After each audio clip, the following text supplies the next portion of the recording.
Kabut yang menelan jalan pulang. Lembah Rawa Kelam bukanlah tempat yang ramah bagi mereka yang datang dengan kamera dan rasa ingin tahu yang besar.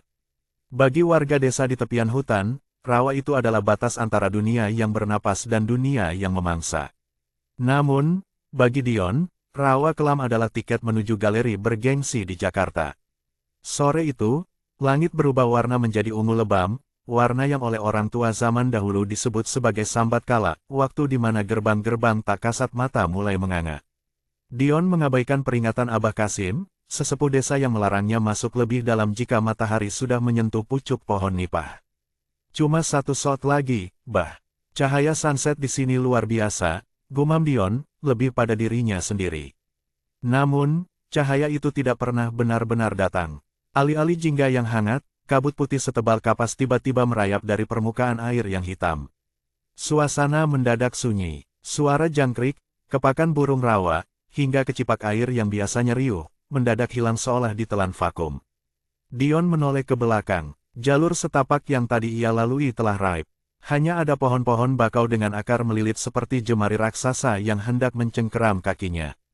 Ia mencoba mengecek GPS di ponselnya, namun layarnya hanya menampilkan garis-garis statis dan angka-angka yang berputar liar. Sial, umpatnya. Bau anyir, perpaduan antara darah ikan dan lumpur busuk, mulai menusuk hidungnya. Ia berjalan terus, berharap menemukan dataran yang lebih tinggi. Namun, semakin ia berjalan, tanah di bawah kakinya tidak lagi terasa seperti lumpur. Terasa lebih padat dan bertekstur, seperti susunan ubin batu yang licin. Tiba-tiba, kabut di depannya tersingkap. Dion terkesiap. Di tengah rawa yang seharusnya tak berpenghuni itu, berdiri sebuah gapura besar yang terbuat dari batuan hitam mengkilap. Di atasnya, terukir relief manusia yang setengah badannya berbentuk reptil. Obor-obor dengan api berwarna hijau temaram menyala di sepanjang jalan setapak yang kini berubah menjadi jembatan batu megah. Dion terpaku. Ia merasa takut, namun rasa ingin tahunya sebagai fotografer mengalahkan akal sehatnya. Ia melangkah masuk, melewati gapura itu. Tanpa ia sadari, saat kakinya melewati bayangan gapura, riak air di rawa di belakangnya menutup rapat, mengunci jalan kembali ke dunia manusia. Istana di balik tirai air. Di ujung jembatan, berdiri sebuah keraton megah. Arsitekturnya kuno, mirip bangunan zaman Majapahit, namun semuanya basah dan berkilau seolah baru saja muncul dari dasar laut. Dayang-dayang berbaju hijau lumut berbaris rapi. Mereka cantik, sangat cantik, namun ada yang salah dengan mata mereka. Pupil mata itu vertikal, seperti mata kucing atau buaya. Selamat datang, Tuan Muda, suara itu lembut namun bergema di dalam kepala Dion, bukan di telinganya. Seorang wanita parubaya dengan mahkota emas berbentuk kepala reptil mendekat. Ia adalah Kanjeng Ratu Gading, penguasa Rawa Kelam. Di mana saya? Tanya Dion gagap, tangannya gemetar memegang tali kamera. Tuan berada di tempat yang semestinya. Tempat di mana janji lama harus ditebus, jawab sang ratu sambil tersenyum misterius. Senyum itu terlalu lebar, memperlihatkan deretan gigi yang sedikit lebih runcing dari manusia biasa. Dion ingin lari, tapi kakinya terasa berat, seolah tertanam ke lantai batu. Sang ratu melambai, dan dua pengawal bertubuh kekar, yang kulit lengannya terlihat bersisik kasar, memegang lengan Dion. Mereka tidak menyakitinya, tapi cengkeraman mereka sedingin es dan sekeras baja. Ia dibawa masuk ke dalam aula utama. Di sana, hidangan telah tersaji. Namun, bagi penciuman Dion, bau harum makanan itu tersamarkan oleh bau busuk yang menyengat. Di atas piring-piring emas, ia melihat potongan daging yang masih berdenyut, disiram cairan merah kental yang ia yakini bukan saus tomat. Duduklah, calon mempelaimu sudah menunggu, kata Ratu Gading. Mempelai, apa maksudnya? Saya tersesat, saya hanya ingin pulang, teriak Dion mulai panik. Suasana aula mendadak hening. Para tamu, yang tadinya terlihat seperti bangsawan namun dengan gerakan leher yang kaku, serentak menoleh ke arah Dion. Suara desisan halus memenuhi ruangan, seperti ribuan ular yang terbangun. Lalu, dari balik tirai sutra hijau, muncullah dia. Putri Sekar Arum. Secara fisik, dia adalah definisi kecantikan yang mematikan. Kulitnya putih pucat seputih porselen, rambutnya hitam panjang menjuntai hingga ke lantai, dihiasi melati yang baunya sangat kuat hingga memusingkan kepala. Ia mengenakan kemben hijau tua dengan jari emas. Namun, saat ia melangkah, Dion melihat gerakan aneh di bawah kain jariknya, sesuatu yang panjang dan tebal bergerak-gerak, menyapu lantai. Ekor, Dion, putri itu memanggil namanya. Suaranya seperti gesekan logam, namun anehnya sangat menggoda. Jangan takut, di sini, kau tidak akan pernah menua. Kau akan menjadi raja di sisiku. Dion mundur selangkah, namun pengawal di belakangnya menahan pundaknya. Saya manusia, saya tidak bisa menikah dengan kalian. Sang ratu tertawa, suara tawa yang diakhiri dengan desisan panjang. Kakek buyutmu, seorang pemburu buaya, pernah berjanji akan memberikan keturunan laki-laki pertamanya yang melintasi rawa ini sebagai ganti nyawanya yang kami ampuni puluhan tahun lalu. Janji itu tertulis di air, dan air tidak pernah lupa, Dion. Ritual pengikatan jiwa. Dion dipaksa duduk di sebuah pelaminan yang terbuat dari akar pohon beringin yang dijalin dengan tulang belulang putih yang telah membatu. Ia merasa seperti berada dalam mimpi buruk yang tak berujung. Kita mulai upacaranya, perintah Ratu Gading. Seorang pria tua dengan pakaian pendeta, yang wajahnya separuh hancur menunjukkan daging merah membusuk, maju membawa sebuah nampan berisi keris kecil dan cawan perak. Untuk mengikat dua dunia, darah harus bertemu darah, ucap sang pendeta dengan suara parau. Putri Sekar Arum mendekati Dion. Ia menggenggam tangan Dion. Tangan itu sangat dingin, tanpa denyut nadi.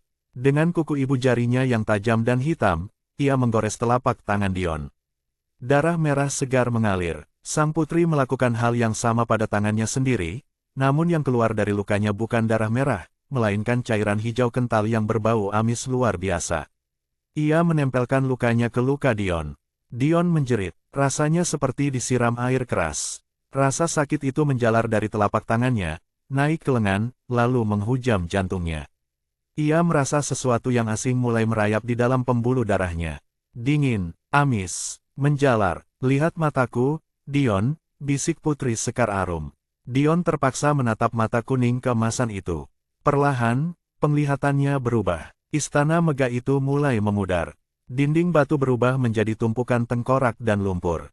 Dayang-dayang cantik berubah menjadi makhluk-makhluk bungkuk dengan kulit bersisik dan mulut yang robek hingga ke telinga. Makanan lezat di atas meja kini tampak jelas sebagai bangkai hewan dan manusia yang telah membusuk. Ia melihat dirinya sendiri di pantulan cermin perak di depannya. Kulit lehernya mulai menumbuhkan bintik-bintik hijau kecil. Sisik, tidak, tidak, Dion meronta dengan tenaga sisa. Ia teringat sesuatu di saku jaketnya. Sebuah korek api gas Zippo dan botol kecil cairan pembersih lensa yang mengandung alkohol tinggi.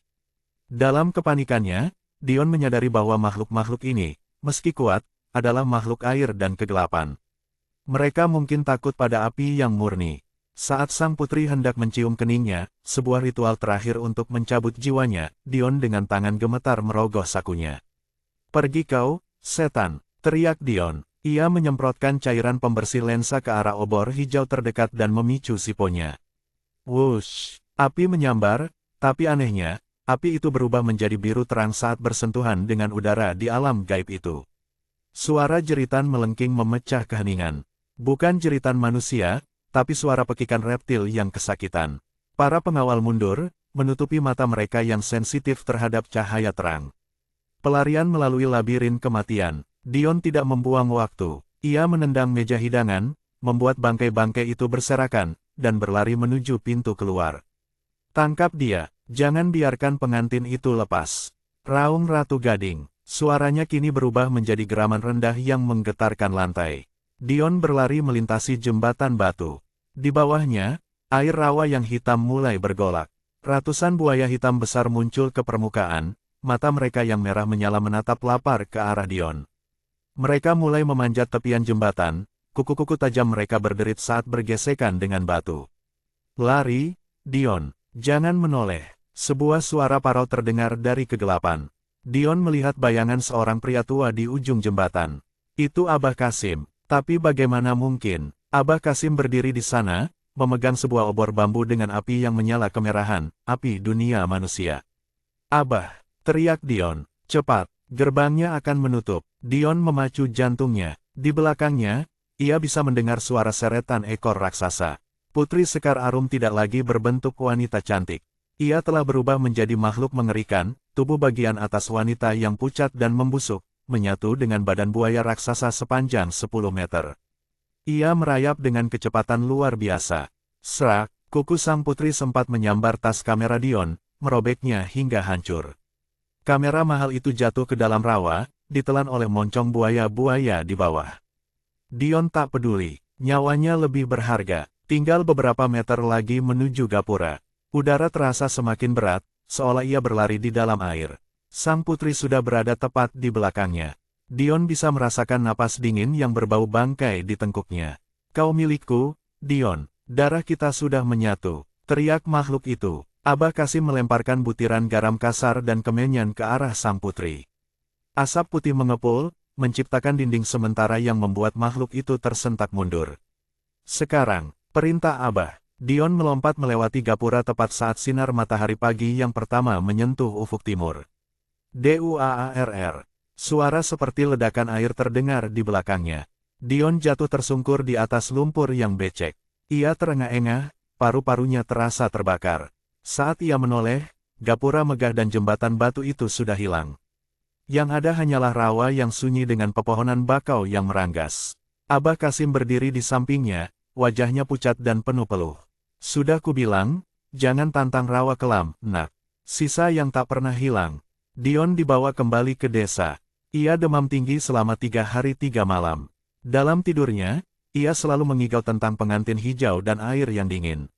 Ketika ia akhirnya tersadar, ia merasa ada yang aneh dengan tangan kirinya, tangan yang digores oleh Putri Sekar Arum. Di bawah perban yang dipasang warga desa, luka itu telah mengering. Namun, bekas lukanya tidak berwarna merah muda seperti kulit baru. Bekas luka itu membentuk pola sisik yang keras dan berwarna hijau gelap.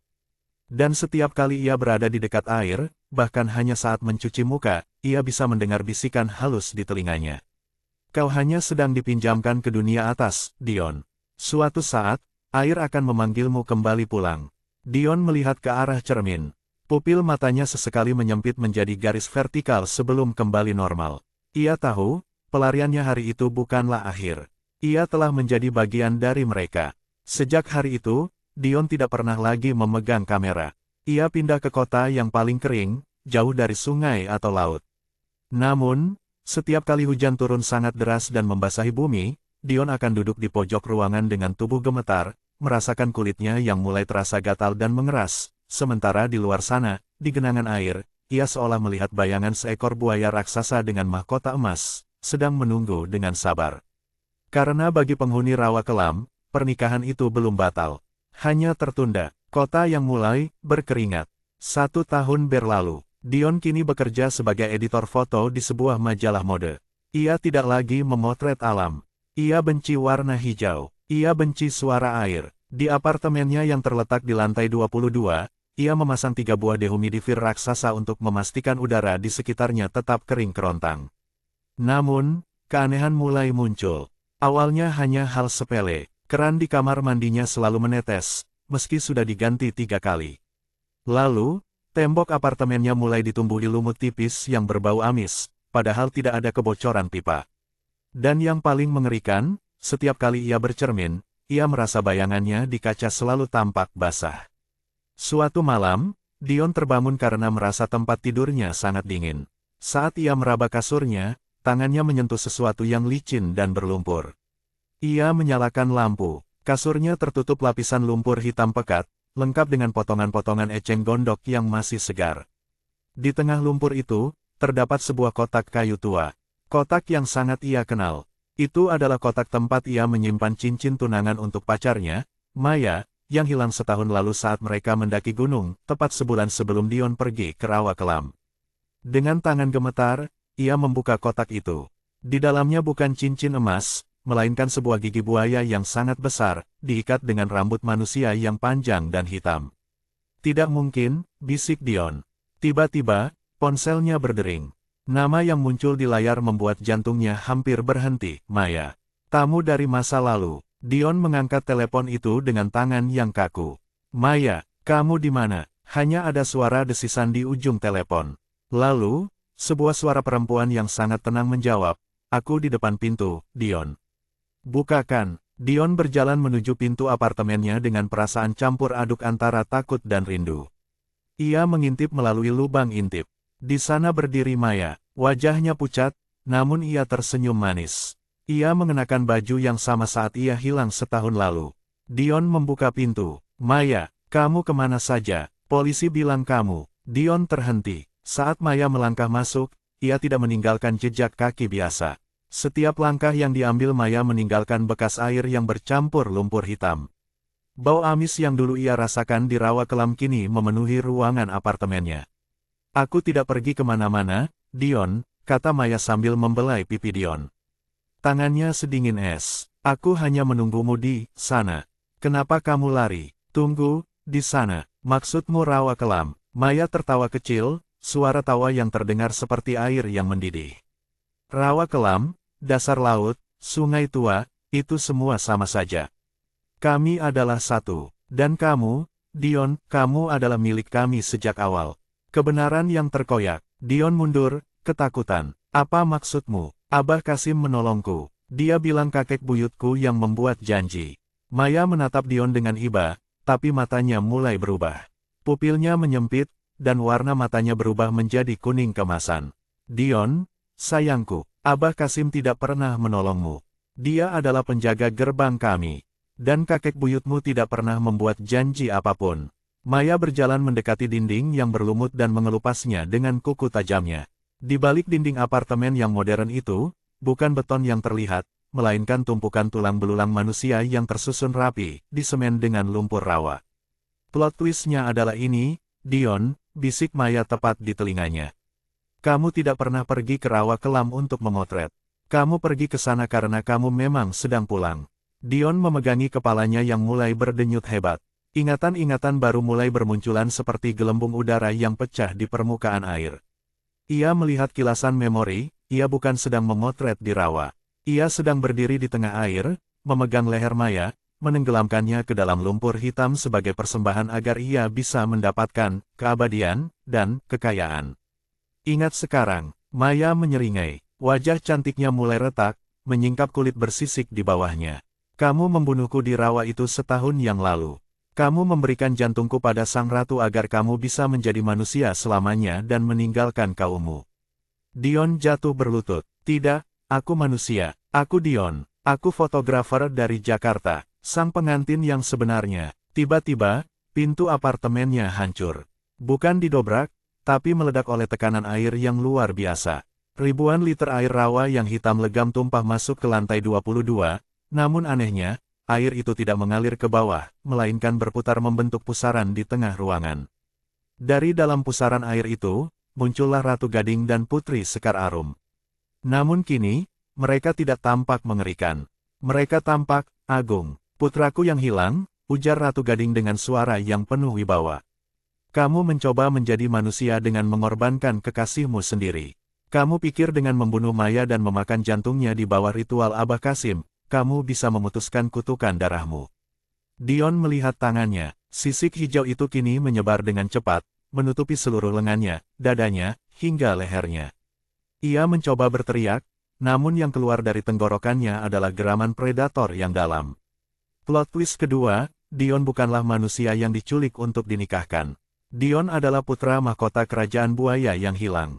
Puluhan tahun lalu, ia dikirim ke dunia manusia dalam wujud bayi oleh musuh-musuh kerajaan rawa kelam agar ia tumbuh tanpa mengetahui jati dirinya.